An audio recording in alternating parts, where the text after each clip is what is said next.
East London. What's it all about? Well, if you have ever had the pleasure of being in the stands at a West Ham game, either at the Old Bowling or more recently at the much maligned London Stadium, you would know that apparently East London is wonderful. Not only that, but apparently it is full of tits, fanny and West Ham, which I guess in a purely sort of literal sense there are plenty of those things, yes, but if we are being honest, so is everywhere else, minus the West Ham. But East London is so much more. For instance, it brought us such culturally significant art as EastEnders, the very pinnacle of never-ending, unkillable entertainment. Get out of my pub! Fatality. Personally, I only really watch it once a year at Christmas, should I be unfortunate enough to be in the vicinity of terrestrial television without an escape option. But even that is generally enough to get the gist of what has been happening over the previous year. Anyway, enough of the unrealistic vision of people working minimum wage jobs being able to afford to live in the East End of London. What about the real East London? Well, I'm going to tell you a bit about why I love it. I grew up in the London borough of Havering on the east side of London. It is often referenced within East London, but it is more Essex than anything. But technically, it seems to be listed as an East London borough. I live on the edge of what I would call proper East London these days, but I have always had to travel through East London to get into the city or to work my entire life. As I grew up on this side, I also socialised and went out a lot in the east, so it has always been part of my life, and while I came from further out, I have always seen myself to some degree as an East Londoner. Don't come at me for my stolen East London valour. Of course, a big part of my love for East London is based around West Ham United Football Club. Now, I will probably do another video at some point about football and my journey into it, but obviously as a West Ham fan, travelling into Upton Park to visit the bowling, walking down Green Street with the smell of burger vans in the air, the sound of geezers swearing and singing brings back memories. Obviously, it isn't quite the same now, what with the extortionate food stalls and the long stop-start walking to and from the London Stadium, but that is the price you pay for progress apparently. I used to share a season ticket from time to time in the Chicken Run, and I remember the sunny summer days sitting in the stands listening to the old fella next to us call the referee a wanker, while his mate would back him up like some sort of hype man with his signature phrase of shit ass. Nights out down at the Marlin Pool Hall, summer rehearsals at the Vatican Studios, watching my bandmates get hammered and dribbling onto their guitars after buying an assortment of dementedly high percentage craft ales at Mother Kelly's. Such memories, many outdated memes.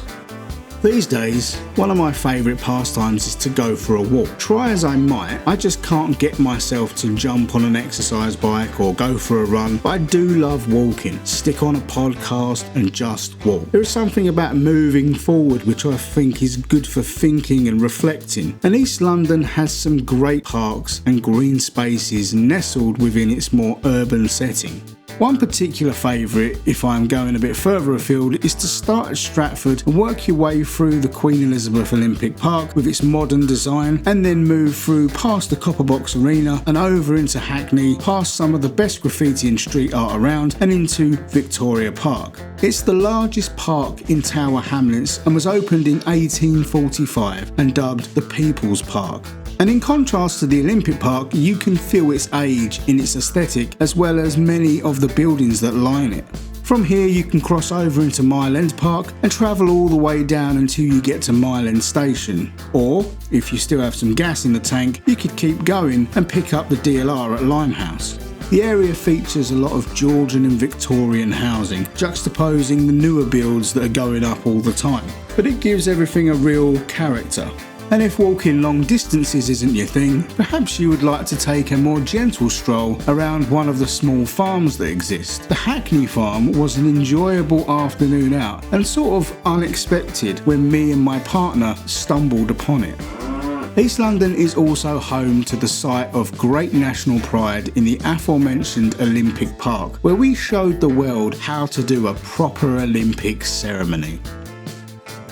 is what I would say if I gave a shit, but I couldn't give a fuck. I am not a nationalist. I'd have rather they spent that money on something else or people who needed it. But if you are into that kind of thing, and indeed a lot of people are, I hear that that was the last time we did anything good as a country, before we fucking metaphorically stacked it headfirst into a giant pile of shit. Still, we got a nice park and a shit football stadium out of it. Swings and roundabouts. Another massive part of my love for East London, and indeed a massive part of my life in general, being the greedy piggy that I am, is the food. Yes, obviously there are many fine eateries all over London, and indeed up and down the country, I am sure, but my proximity to the east of London has meant that I have sampled quite a lot of what is on offer there. And if you like food too, and who doesn't, I have some suggestions for you. Firstly, I love Turkish food. I think that hot Turkish flatbread served pre-meal with chilli and garlic sauce is the finest free appetizer there is, even beating poppadoms. And there is no better place than Effie's across from Stepney Green Station. There are a few Effie's up the Whitechapel and Mile End Road, but my favourite is this one in particular. I once had the mega platter there, and it was truly a feast for Turkish kings. Probably one of the most buttery donors that I have ever had. We also, of course, have the famous Brick Lane, where many an amazing curry can be found. Personal favourite of mine is Tayyab's, where you can get traditional Punjabi cuisine. It's busy, noisy and crowded, which not only speaks to its quality, but also creates a certain atmosphere that I really enjoy. While you are still in Brick Lane, why not get a fucking salt beef bagel? Beautiful, pillowy, firm, bouncy bagels filled with giant honking slabs of salt beef. One of the saddest sights I ever did see was a Brick Lane bagel that had fallen on the floor, uneaten, into some mud. What a waste. Angels wept that day. And as I am talking about stuffing meat between bread, take yourself down to Hackney Road near Shoreditch and visit Dom's Subs. I have mentioned them in other videos, but I guarantee it is the best sub you will get anywhere in London. My partner comes from New York, so she knows a thing or two about fucking amazing sandwiches, and this gets the vote of approval. They have a shifting menu and often a lot of artisanal Italian-inspired flavours. There is always a queue outside, once again indicating its quality. Once you pick up your sub, stroll down the road to Ion Square Gardens and have a nice sit on a bench while you munch that shit down and watch the world drift by. Moving further east into Leytonstone is my favourite dim sum place called Panda Dim Sum. To be honest, the decor is shit, the outside looks shit, and it does feel like no one makes any real effort to pander to you. Sorry, I couldn't resist that one. Which is another sign of the quality of the food, because this place is always busy and they are just confident that you aren't there for nice wallpaper, you're there for the fucking food. It may sound mad, but as well as a host of meaty options, I highly suggest the steamed broccoli. I know, it sounds kinda crazy of all the things to choose, but they have some kind of fucking witchcraft in those steamer baskets and possibly put crack in their oyster sauce, because that shit is straight up fire. Also, get the double cooked aubergine, or eggplant to my American friends. Just trust me. If we move even further east and a little bit closer to home, you can then get yourself some pie and mash from Robins. Now, I have been watching Big John woofing down some pie and mash at the Robins in Romford recently, besh and all that, and he had Americans commenting on pie and mash and losing their minds about how it looks. Now listen up, I love you Americans, as I said my partner is American, and more to the point, I fucking love your food like you wouldn't believe. It literally keeps me up at night sometimes thinking about the pizza at Pizza Suprema between 30th and 31st Street on 8th Avenue in New York. These motherfuckers have got the power of our Lord and Saviour in their pizzas. And Jesus Christ. But how fucking dare you come at us because of a sloppy looking pie mash and liquor when you motherfuckers are serving up biscuits and gravy, which kind of looks like someone has literally puked all over a scone. Now, I have had biscuits and gravy for breakfast and it is delicious, but it looks like shit. A lot of the most delicious food looks like awful slop. So shut the fuck up and let's just say, don't knock it until you've tried it. Pie and mash is a classic East London meal, and not only that, a working class meal. And if there is something else the East End and East London is known for, it is its affiliation with the working class. The location of the docks in East London meant a lot of working class people were in that area throughout history. Now, obviously there is currently a lot of gentrification going on, which has its own set of problems, but up until fairly recently it was literally working class, and I would argue in many ways that it still is. I think that we have a certain view that we have been convinced of what the working class is, that it is someone doing a manual labouring job or something. But I think especially in a society like today that has been built upon the service sector of finance or software or whatever else, that the working class are still labourers, but now they also wear a shirt and tie and work in offices. If you work in a low to mid-level position in an office, are you necessarily earning that much more or less than a builder or other trades? In a lot of cases, you may well be earning less. I think the working class has shifted and now includes a lot of people that once upon a time would not have been seen as working class. I am working class, and I have worked in those office positions, and I still do. In one of those jobs, sometimes after work, I would walk from Monument to Mile End Station and then pick up the Central Line to go home from there. And I would walk all the way down Whitechapel Road into Mile End Road. And I love that walk, especially in the summer, listening to Second Wave ska on my phone and strolling along in the sunshine. When I think about why I love that walk, it is because of all the different people, the different cultures, the hustle and bustle of the lively market, all the various food shops and restaurants with their different cuisines, which leads me to one of my main reasons for loving East London: diversity. Personally, I love that there are people from all over living together and building communities. In a world divided, seeing people coming together from different backgrounds is always heartening. Unfortunately, a lot of people seem to want to criticise diversity, especially in places in East London. I see a lot of people online bitching and moaning that there is no one white in Bethnal Green anymore, and that it isn't like they remember it.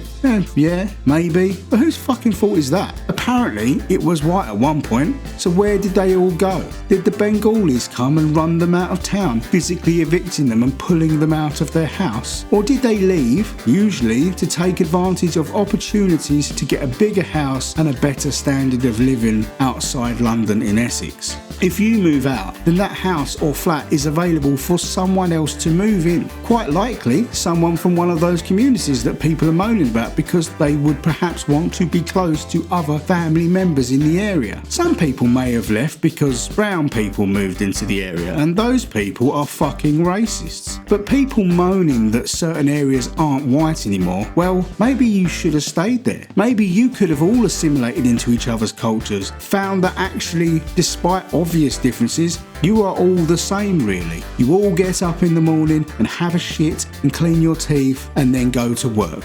We are all just filthy, dirty creatures farting, sweating and grunting our way through this cursed life, no matter what colour our skin is.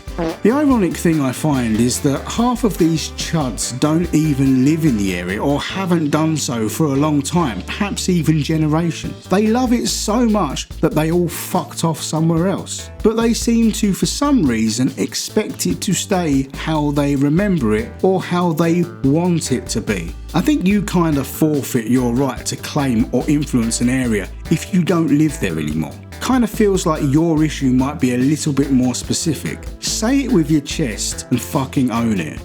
The truth is that East London has always been a melting pot all the way back. African and Asian workers coming to work at the docks, the Huguenots fleeing religious persecution, Bloody Huguenots, wasn't it? the Irish dock workers, the Jewish communities, and later the Bengali community that formed. And with that historic diversity has always come solidarity and a tradition of anti-fascism. East Londoners coming together across class and culture to resist racism. Which leads me to my last point on why I love East London.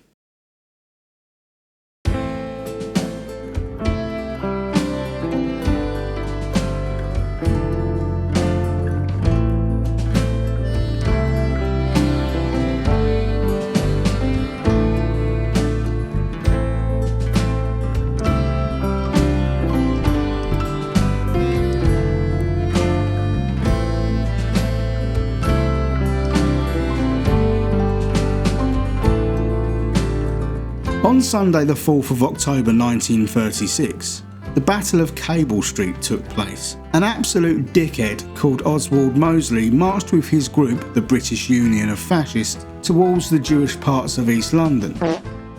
Mosley was just a colossal piece of shit who at one point went and hung out with Mussolini, who he admired. What a swell guy. He also found further inspiration in Italian fascism by naming his paramilitary thugs the black shirts like their Italian counterparts, who generally went around beating up hecklers and his opponents and the like. Oh, and the Daily Mail were fans. Says it all really. Thousands of fascists gathered from the south of England with the plan to march from Tower Hill to a number of different sites where there would be a number of speeches. Eventually though, after numerous clashes around Tower Hill, the two sides met on Cable Street where barricades were made and the anti-fascists resisted both the fascists and the police who were sent to protect the march. Some things never fucking change. There were anywhere up to 5,000 fascists and up to 7,000 police, which is a lot of people for sure, but they were met with locals and anti-fascists numbering in the hundreds of thousands, some estimates even as high as 300,000. Local Jewish and Irish communities, trade unionists, anti-fascists, communists and anarchists all came together in opposition to Mosley and his supporters. I watched a rather moving account online of an old man who was, at the time of the battle, a young man, around the age of 15, and he spoke about witnessing bearded Jews arm in arm with Irish dock workers on the front line, resolute in their solidarity. And it is that example of solidarity that I love. People organised amongst themselves in the face of a rise in fascism which threatened them and their community. It gives me hope. Currently, it is the year 2025, and once again, fascism is on the rise across the Western world. Trump has been re-elected, and more people are turning towards right-wing politics as neoliberalism fails and no alternative can gain enough traction to move people away from it. Its ideological proximity to capitalism means that it is hard to upend once it has taken root, and so as people's economic situations worsen, a cadre of opportunists and grifters have crawled out of the woodwork to take advantage of this disillusion. Misogyny is rampant as young disaffected men are told over and over that they are under attack and given an option for gaining worth in their life that will ultimately get them nowhere, while those charlatans will feed off their anger and grow fat and rich. Things admittedly feel bleak. The battle lines have been drawn. Minority communities like immigrants and trans people have been targeted, and the battles we have to fight seem to grow by the day. But thinking about the Battle of Cable Street, about the working class of East London coming together, gives me hope that the majority of people will always find fascism abhorrent and will always resist it. As I walk to and from work these days through Mile End and Bethnal Green and into Shoreditch, I see flyers and posters calling the people to action, to create a real socialist alternative to the red Tories we have found ourselves with, to stand up to misogyny and fight for feminism and equality for all, to defend the rights and safety of minority groups.